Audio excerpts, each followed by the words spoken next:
My name is Victoria Hayes, and I'm 29 years old. 3 days ago, I walked out of a downtown law office with nothing but a crumpled tissue and the devastating knowledge that my parents had left their entire $2.8 million estate to my twin brother Blake.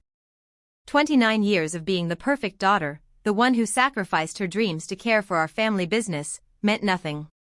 But what I found hidden in our father's desk afterward would expose a web of lies so shocking that it didn't just explain why I was cut out of the will, it revealed that everything I believed about my family was a carefully constructed deception. Before I tell you what I discovered and the choice I made that left everyone speechless, drop a comment letting me know where you're watching from and hit subscribe, because this story about twins, betrayal, and a family secret that goes back decades will show you that sometimes the people closest to you are capable of the most unimaginable deceptions. Growing up in Charleston, South Carolina, my family appeared to be the embodiment of Southern charm and success. My parents, Richard and Caroline Hayes, owned Hayes Maritime Solutions, a shipping logistics company that had been in our family for 3 generations. Our antebellum mansion on Rainbow Row was featured in tourism brochures, and my mother served on the boards of multiple charities while my father was a respected member of the local business community. Blake and I were born just 12 minutes apart, but you would never know we were twins from how differently we were treated. While we shared the same birthday, we lived in completely separate worlds within the same household. From our earliest memories, Blake was positioned as the heir apparent, the future of Hayes Maritime, while I was groomed to be his support system. The differences started small but became more pronounced as we grew older. Blake received the larger bedroom with the better view, while I was given the smaller room at the back of the house. When we both expressed interest in sailing, Blake was enrolled in the prestigious Charleston Yacht Club's junior program while I was told that sailing wasn't appropriate for young ladies and should focus on more suitable activities like piano and French lessons. Our academic achievements were viewed through completely different lenses. When Blake brought home B's and C's, our parents would praise his effort and hire additional tutors. When I consistently earned A's, it was simply expected and rarely acknowledged. Victoria has always been naturally gifted academically, my mother would say dismissively, as if my hard work and dedication had nothing to do with my success. The pattern extended to every aspect of our lives. Blake's mistakes were learning opportunities, while my rare missteps were evidence of character flaws that needed correction.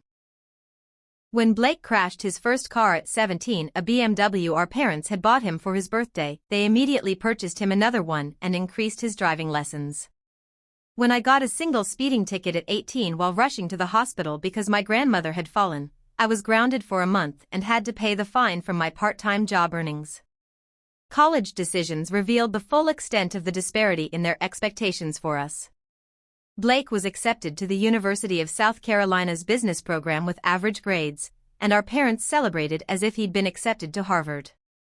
They paid his full tuition, bought him a luxury apartment near campus, and gave him a generous monthly allowance that covered not just necessities but entertainment and spring break vacations.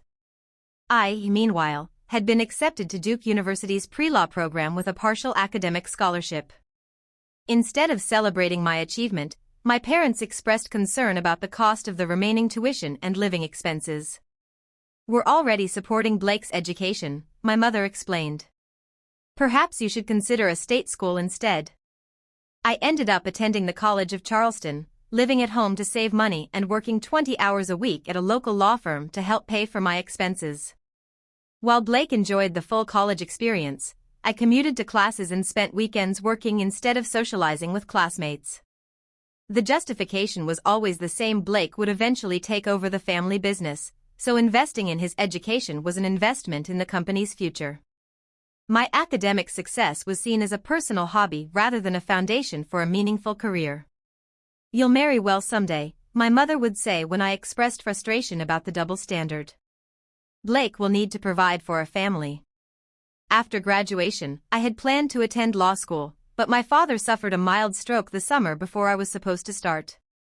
The family rallied around his recovery, but it became clear that someone needed to step in and help manage Hayes Maritime during his rehabilitation. Blake, who had just graduated and was planning to spend the summer backpacking through Europe, was deemed too inexperienced to handle such responsibility. "Victoria, we need you," my father said from his hospital bed. "Just for a few months while I recover." Blake isn't ready yet, but you've always been so capable. I deferred law school for a year and threw myself into learning every aspect of Hayes Maritime. What I discovered was a company in serious decline. Years of mismanagement had resulted in lost contracts, outdated technology, and a workforce that had lost confidence in leadership. The business that had supposedly been thriving was actually hemorrhaging money and clients. Working 16-hour days, I began implementing changes that had been needed for years. I modernized our tracking systems, renegotiated contracts with key clients, and streamlined operations that had become bloated and inefficient. Within 6 months, we had not only stopped the financial bleeding but had begun winning back clients who had taken their business elsewhere. When my father returned to work 8 months later, he was amazed by the transformation. Revenue had increased by 30%, client satisfaction scores were at an all-time high, and we had a waiting list of companies wanting to use our services. "Victoria, you've saved the company," he said with genuine admiration. "I had no idea things had gotten so bad, or that you were capable of this level of leadership." I thought this was my moment, the recognition I had craved my entire life, the acknowledgement that I was not just Blake's support system but a valuable contributor in my own right. I began discussing my ideas for further expansion and my vision for modernizing more aspects of the business. But my father had other plans. "This has been a wonderful experience for you," he said, "but Blake graduated now, and it's time for him to learn the business from the ground up. You've done an excellent job getting things stabilized for him." Blake returned from his extended European adventure tanned, relaxed, and completely unprepared for the reality of running a business. I was asked to stay on temporarily to help Blake transition into his role, which in practice meant continuing to do all the actual work while Blake learned through observation and occasional participation. The transition period stretched from weeks to months to years. I kept telling myself it was temporary, that eventually Blake would be ready to take full responsibility and I could pursue my own career goals. But as time passed, it became clear that Blake was content to let me handle the complex aspects of running Hayes Maritime while he focused on the more enjoyable parts: client entertainment, industry conferences, and strategic planning sessions that required little follow-through. Our parents seemed perfectly satisfied with this arrangement. Blake was officially the vice president and heir apparent, while I held the title of operations manager despite essentially serving as the company's CEO. During family gatherings and business events, Blake was introduced as the future of Hayes Maritime, while I was mentioned as his invaluable support.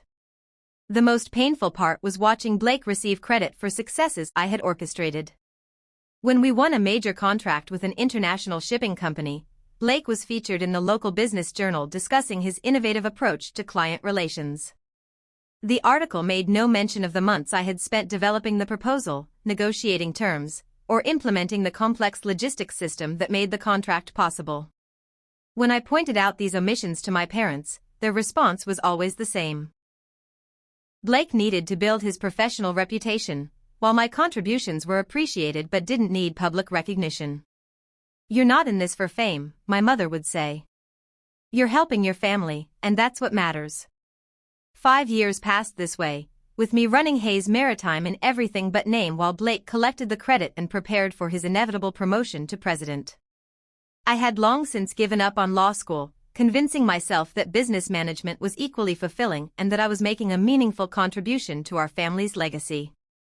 During this time, I also became the family's emotional caretaker. When Blake went through a difficult breakup, I was the one who listened to his late-night phone calls and provided support. When our mother was diagnosed with early-stage ovarian cancer, I coordinated her treatment while continuing to run the business. When our father's blood pressure issues required lifestyle changes, I researched specialists and managed his appointments. Blake's contributions to family crises were minimal but highly praised. When he sent our mother flowers during her chemotherapy, our relatives would comment on what a thoughtful son he was. When he occasionally showed up to one of Dad's doctor appointments, our parents would express gratitude for his busy schedule. Meanwhile, my constant presence in management of every detail was simply expected. The breaking point should have come 2 years ago when Blake announced his engagement to Brittany, a local socialite whose father owned a competing logistics company. Instead of seeing potential conflicts of interest, our parents were thrilled about the social and business connections the marriage would bring. At Blake's engagement party, held at the Charleston Country Club, I watched as our father gave a toast about his pride in his son's personal and professional accomplishments. He spoke glowingly about Blake's leadership at Hayes Maritime and his bright future as head of the company. Not once was I mentioned, despite being the person actually responsible for the company's success during Blake's leadership tenure. That night, I seriously considered leaving Charleston and starting over somewhere else. But Blake's wedding was 6 months away, and I told myself the family needed stability during this transition period. I convinced myself that after the wedding, when Blake was settled and focused, things would change. They didn't. If anything, Blake became less engaged with the day-to-day operations after his marriage, preferring to focus on the social aspects of business leadership while leaving the actual work to me. Brittany, meanwhile, began expressing opinions about company operations despite having no experience in logistics or business management. The final straw came 18 months ago when our parents called a family meeting to discuss succession planning. Blake and Brittany sat on one side of the dining room table while I sat alone on the other side, facing what felt like a tribunal. "We're getting older," our father began, "and it's time to make our intentions clear regarding the future of Hayes Maritime and our estate." My heart began racing with a mixture of hope and anxiety. After years of running the company, surely this was when my contributions would finally be formally recognized. "Blake will inherit the business and assume the role of president within the next 2 years, my mother announced.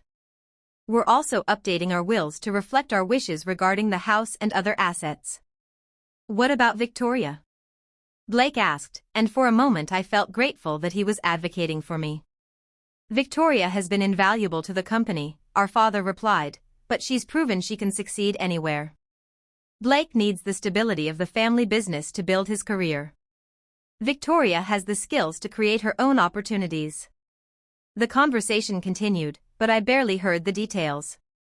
Everything was going to Blake: the business I had rebuilt, the house I had helped maintain, the investments that had grown substantially during my management of the company.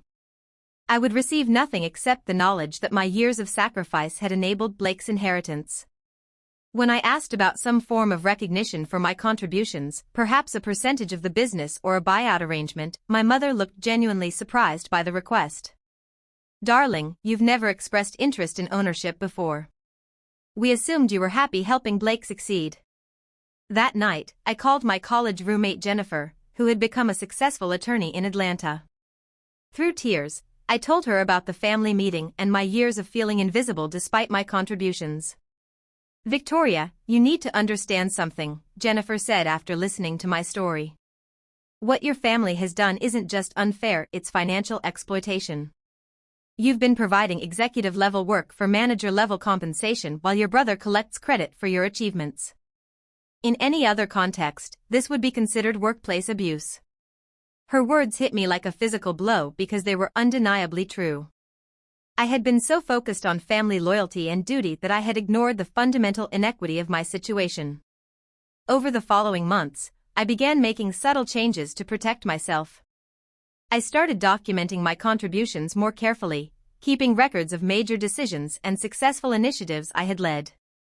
I also began updating my resume and quietly networking within the logistics industry. But I wasn't prepared for what happened 3 weeks ago. I arrived at the office on a Tuesday morning to find both of my parents and Blake waiting for me in the conference room.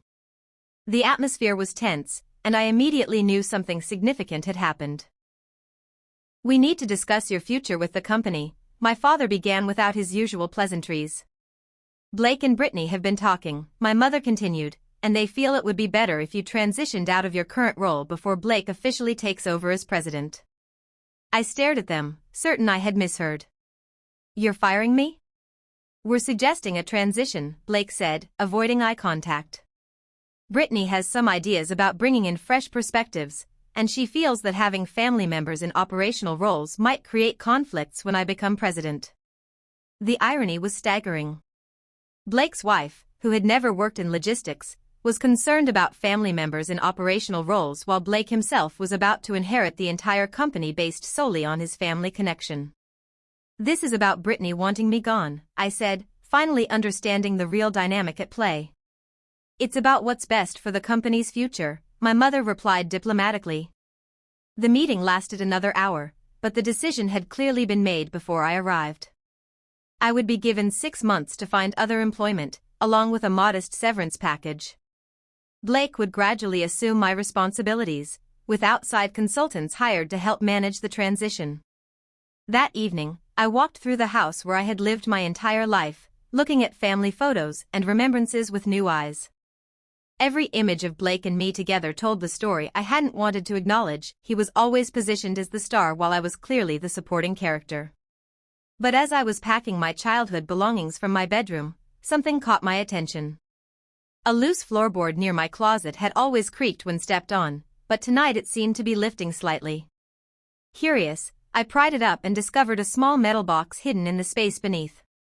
Inside the box were documents I had never seen before: birth certificates, legal papers, and correspondence that would shatter everything I believed about my identity and my family's history. The first document was a birth certificate for Blake Hayes, born at Charleston General Hospital on March 15, 1995. But there was something wrong with the details. The parents listed were Richard and Caroline Hayes, but Blake's blood type was listed as AB negative, which was impossible given our parents' blood types. The second document was even more shocking: another birth certificate for a baby girl named Victoria Michelle Bennett, born the same day at the same hospital to parents named David and Patricia Bennett. As I read through more documents, a horrifying story began to emerge. Blake and I weren't twins, we weren't even related. We had been born on the same day at the same hospital, but to different families. The Bennetts had died in a car accident when their daughter, me, was just 3 days old. With no other family to claim me, I had been placed in foster care. The Hayes family had been trying to conceive for years without success. When Blake was born with severe health complications that required extensive medical treatment, they were told by social workers about a healthy baby girl who needed placement. They had adopted me not as their daughter, but as a future companion for their son. The correspondence in the box revealed the truth about my role in the Hayes family. I had been brought into their home not to be loved and valued as their child, but to serve as Blake's support system from birth. Every decision about our upbringing had been calculated to ensure that I would be capable and self-sufficient while Blake remained the center of attention and affection. There were letters between my adoptive parents discussing their strategy for raising us, how to make sure I developed the skills necessary to help Blake succeed while never threatening his position as their real son. There were medical records showing Blake's early health issues and discussions about how having a sister would provide him with emotional support and eventual business assistance. The most damaging document was a letter my adoptive mother had written to a friend when Blake and I were 12 years old. Victoria continues to excel academically while Blake struggles, which concerns me. We never intended for the adopted girl to outshine our son. We may need to limit her opportunities to ensure Blake remains the focus of the family's future plans. She's serving her purpose as his companion and helper, but we must be careful she doesn't develop expectations beyond her intended role. Reading those words felt like being physically struck. Every moment of my childhood suddenly made sense: the different treatment, the limited opportunities, the constant message that my role was to support Blake rather than pursue my own dreams. I hadn't been adopted as their daughter, I had been acquired as Blake's future employee. But the documents revealed even more devastating truths. Blake's health issues in infancy had been more serious than anyone had ever told me. He had been born with a rare genetic condition that affected his cognitive development, explaining his struggles in school and his difficulty with complex tasks. The condition was manageable but permanent, meaning Blake would never be capable of the high-level thinking required to run a successful business. My adoptive parents had known from the time we were children that Blake would never be able to manage Hayes Maritime independently. Their entire plan had been to use me as his secret partner. I would do the actual work of running the company while Blake served as the public face, maintaining the illusion that their biological son was a successful businessman. Everything I had interpreted as Blake needing time to learn and mature had actually been my adoptive parents buying time to figure out how to implement their long-term plan of using me as Blake's hidden business partner without my knowledge. The final document in the box was the most recent, a letter from a neurologist detailing Blake's current cognitive abilities and limitations, along with recommendations for ongoing support. The letter was dated just 6 months ago, confirming that my adoptive parents had continued monitoring Blake's condition throughout our adult lives. I sat on my bedroom floor surrounded by the evidence of my life's greatest deception, finally understanding that I had never been a daughter to the Hayes family. I had been a tool, carefully acquired and shaped to serve their biological son's needs while believing I was earning their love through my achievements. The cruelest part was realizing that my success at Hayes Maritime hadn't been an unexpected gift to the family, it had been the entire purpose of my existence in their household. They had raised me to be capable and self-sufficient specifically so I could compensate for Blake's limitations while he received credit for my work. That night, I made copies of all the documents and researched my biological family, the Bennetts. What I discovered broke my heart all over again. David and Patricia Bennett had been teachers who ran a literacy program for underprivileged children. They had tried for years to have a child and had been overjoyed when I was born. Their death 3 days later in a drunk driving accident had been a tragedy that was covered extensively in local newspapers.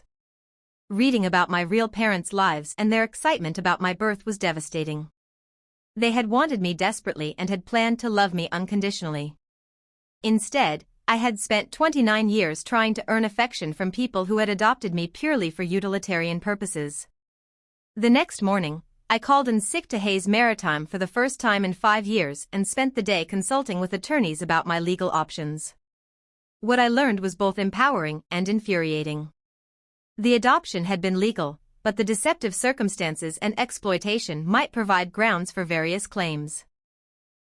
More importantly, my contributions to Hayes Maritime were extensively documented through business records, and I had strong grounds for a lawsuit claiming compensation for years of executive-level work performed under false pretenses.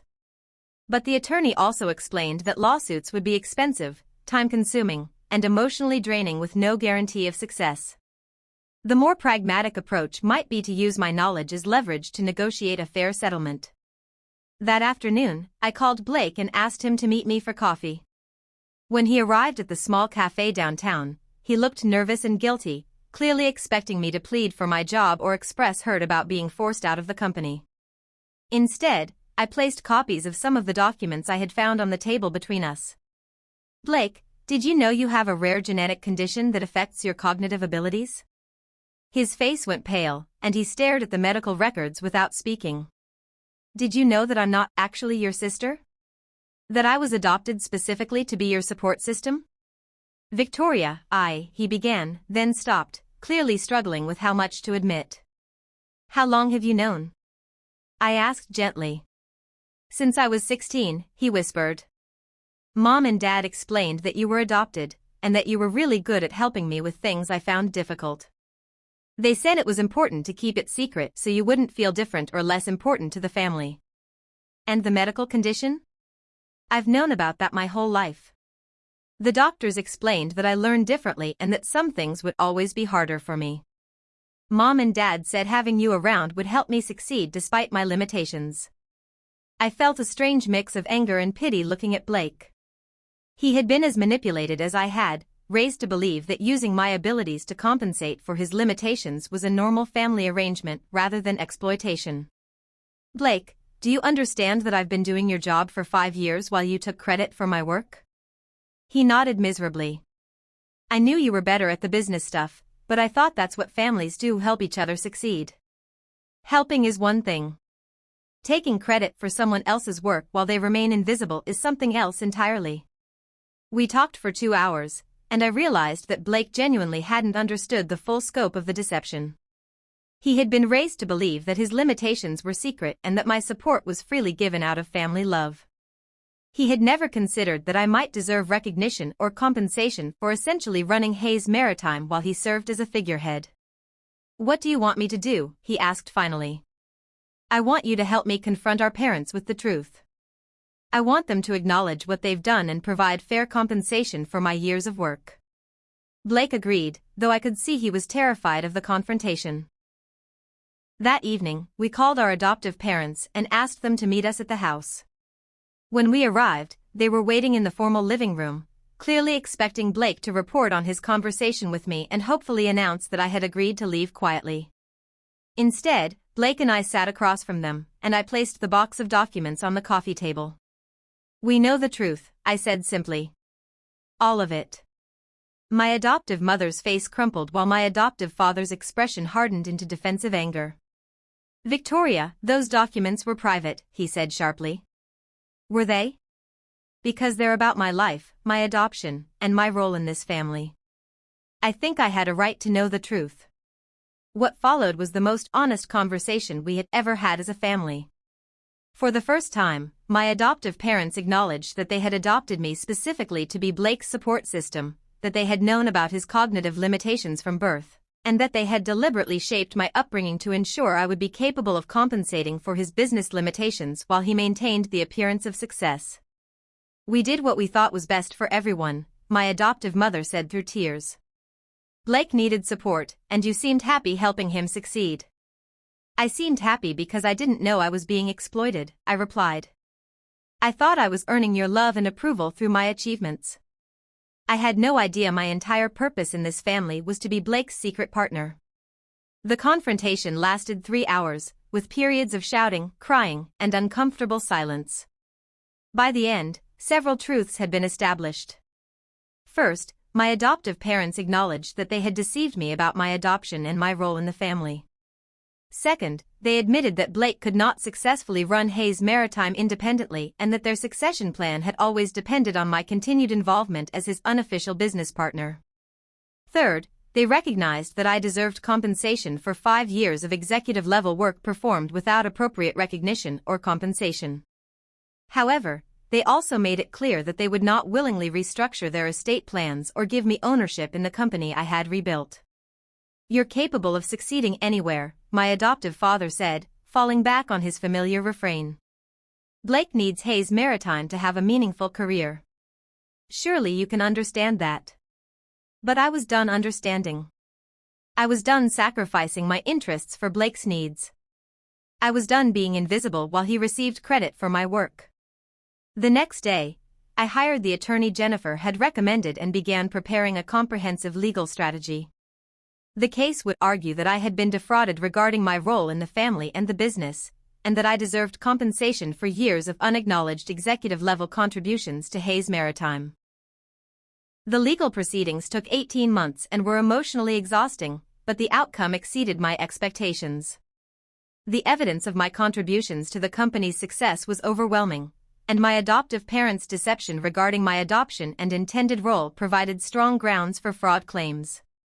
Rather than face a public trial that would expose their manipulation and Blake's limitations, my adoptive parents agreed to a settlement that included a cash payment of $800,000, representing back compensation for my executive-level contributions to Hayes Maritime, transfer of a 25% ownership stake in the company, giving me ongoing income and decision-making authority, full disclosure of my biological family's history and assistance in connecting with any surviving relatives, an acknowledgement letter detailing their deception and my actual contributions to the company's success.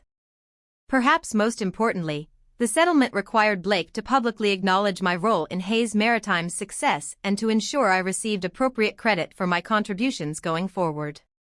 The legal resolution was satisfying, but the emotional healing took much longer. Learning that my entire identity had been constructed around serving someone else's needs was devastating.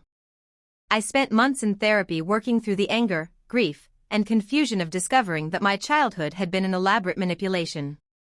But I also began rebuilding my life on my own terms for the first time. With my settlement money and ownership stake in Hayes Maritime, I had financial security and the freedom to pursue my own goals. I enrolled in law school part-time, fulfilling the dream I had deferred 29 years earlier. I also began researching my biological family and discovered that I had distant cousins who remembered David and Patricia Bennett fondly. Through them, I learned about my real parents' dreams for me and their excitement about my birth. While I could never recover the relationship I should have had with them, knowing their story helped me understand who I was meant to be before the Hayes family shaped me to serve their purposes. My relationship with Blake evolved in unexpected ways. Once the legal settlement was finalized, we began having honest conversations about our childhood and our respective roles in the family dynamic. Blake entered therapy to address his own trauma from being raised with the pressure of living up to expectations he could never meet, while hiding limitations he was taught to see as shameful. He also began acknowledging my contributions to Hayes Maritime publicly, introducing me at industry events as the company's chief operating officer and crediting me with the innovations that had saved the business. While it took time to rebuild trust, Blake proved capable of growth and honesty once freed from our adoptive parents' manipulative expectations. As for my adoptive parents, our relationship became distant but civil. They struggled to accept that their carefully constructed family dynamic had been dismantled, but they gradually came to terms with the consequences of their deception. My adoptive mother eventually expressed genuine remorse for the way she had treated me, acknowledging that her fear of Blake's limitations had led her to exploit my capabilities without consideration for my needs or dreams. 2 years after the settlement, Hayes Maritime had grown significantly under my official leadership as COO. Blake had found his own strengths in client relations and strategic partnerships, work that suited his abilities without requiring him to compensate for limitations he couldn't help. We had become genuine business partners rather than the exploitative dynamic our adoptive parents had created. But the most important change was in my understanding of my own worth. For 29 years, I had measured my value by others' approval and had accepted being invisible in exchange for being useful. Learning the truth about my adoption and my role in the Hayes family had been devastating, but it had also freed me from the need to earn love through self-sacrifice. I learned that my biological parents had wanted me desperately and had planned to love me unconditionally. That knowledge helped me understand that my worth had never depended on my usefulness to others. I deserved love, recognition, and respect simply because I existed, not because of what I could provide to others. The lawyer's office where I learned I had been excluded from my adoptive parents' will was where my old life ended, but it was also where my real life began. Sometimes the most painful discoveries lead to the most important freedoms. Today, I own part of a successful company that I helped build. I'm pursuing a law degree that fulfills a lifelong dream. I have relationships based on mutual respect rather than exploitation. Most importantly, I finally understand that my worth isn't determined by what I can do for others, but by who I am as a person. That box of documents hidden under my bedroom floor contained the truth about my identity, but it also contained the key to my freedom. Sometimes the most devastating revelations are also the most liberating. If you've ever felt like you're giving everything to people who see you only for what you can provide, remember this: you deserve love and recognition for who you are, not what you can do for others. Sometimes the most important inheritance isn't money or property, but the knowledge that you're worth more than you've been told. Have you ever discovered something that completely changed how you understood your family or your place in it? Share your story in the comments below. If this resonated with you, please hit like and subscribe for more stories about finding your true worth in the face of betrayal. Remember, sometimes losing everything you thought you wanted is how you discover what you actually deserve.